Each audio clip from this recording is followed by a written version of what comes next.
Do you ever just feel like giving up? Like nothing you do is getting you anywhere and it's just exhausting? And you just want to throw in the towel and say, you know what, I'm done. I'm done participating in modern society. I'm done keeping up with the Joneses. I'm done trying to fall into societal norms. Do you ever feel that way? Because I think a lot of people feel that way. I too feel that way. And I think what is happening is that there's a silent revolution that is happening in the background that nobody's really talking about. And that is the rise of a low desire society. We are actually currently living through the rise of a low desire society, and that's not a bad thing. The fact that people are throwing in the towel and giving up, you know, it used to be seen as something that was bad. It used to be seen as detrimental, but I would say it's actually something that's helping people out now.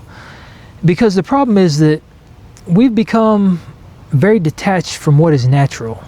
And I would say we've kind of lost sight of what's important in life. Our internal compass, the things that used to guide us, the direction we would normally be heading to live a fulfilling life, to find purpose and to find meaning, we've kind of lost sight of that. And we're constantly bombarded with all this stuff. We have society telling us to do all these things. In a lot of cases, we're supposed to meet certain goals, certain life goals by a certain age. In today's modern world, a lot of those goals are kind of unattainable for most people. And that's not to say that you can't attain those goals, but they can feel very out of reach because it's kind of hard to get by. Things are inflated. The cost of goods, the cost of services, the cost of everything keeps going up. Wages have sucked for a while now. They haven't really increased since the 70s. And on top of that, not just the fact that our money doesn't go as far, but we're also being pummeled with all of these different agendas and these ideologies, and all. In a lot of cases, it's very insane stuff. It's stuff that most of us don't align with.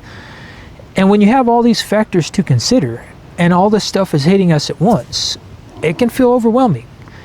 And that's where a lot of people are just saying, I'm giving up.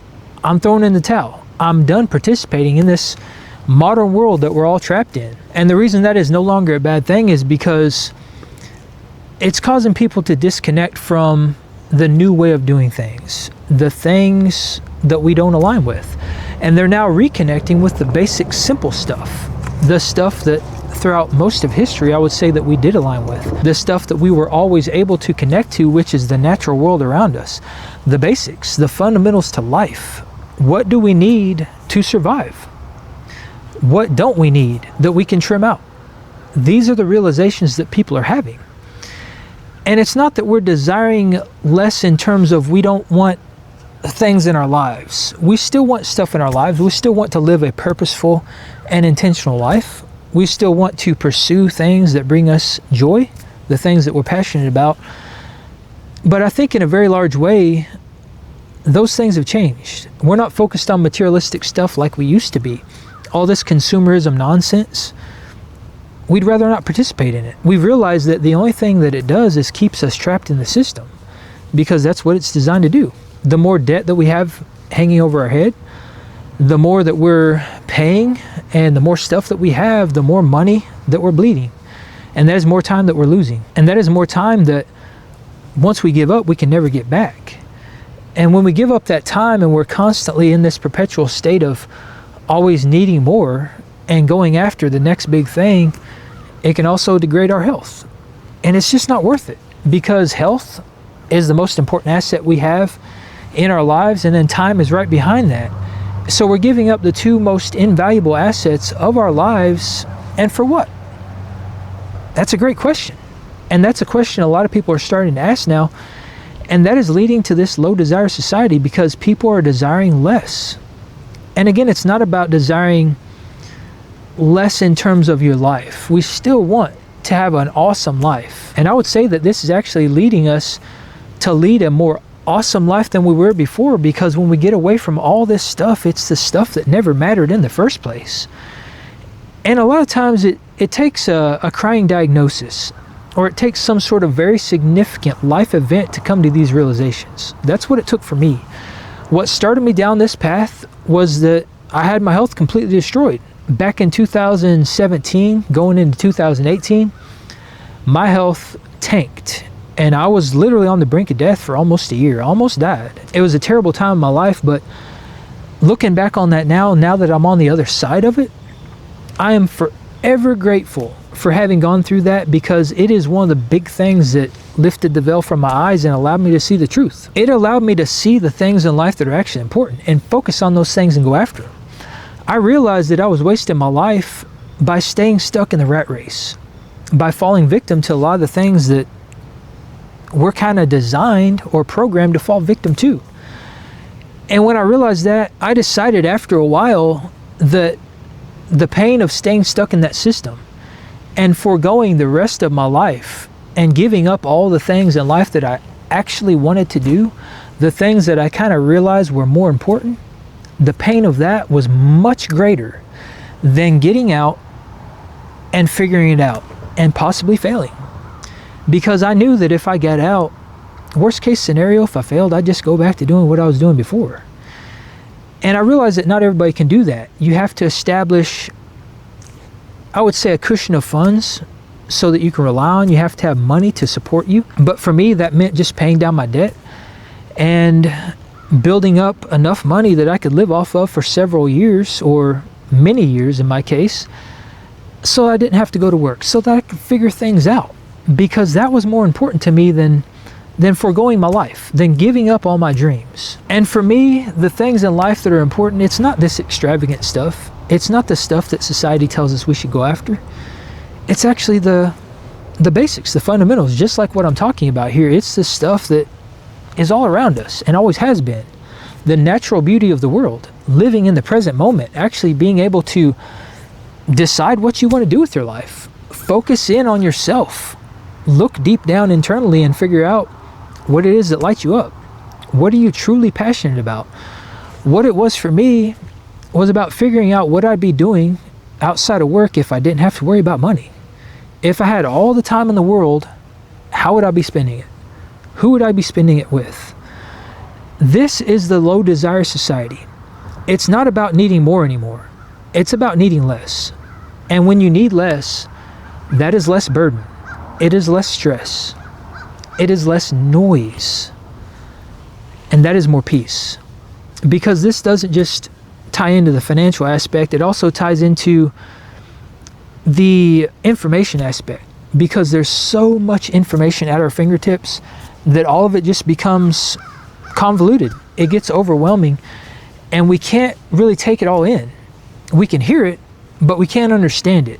It just leaves us very confused and very anxious, very stressed out. And when you reduce your exposure to all this stuff and you cut back on social media and you don't have all the debt and all these things that you cut back on, you cut the toxic people out of your life and you only include the people in your life that you care about, the people you align with, all of a sudden your overall burden, I would say your toxic burden, your stress burden, it becomes much less.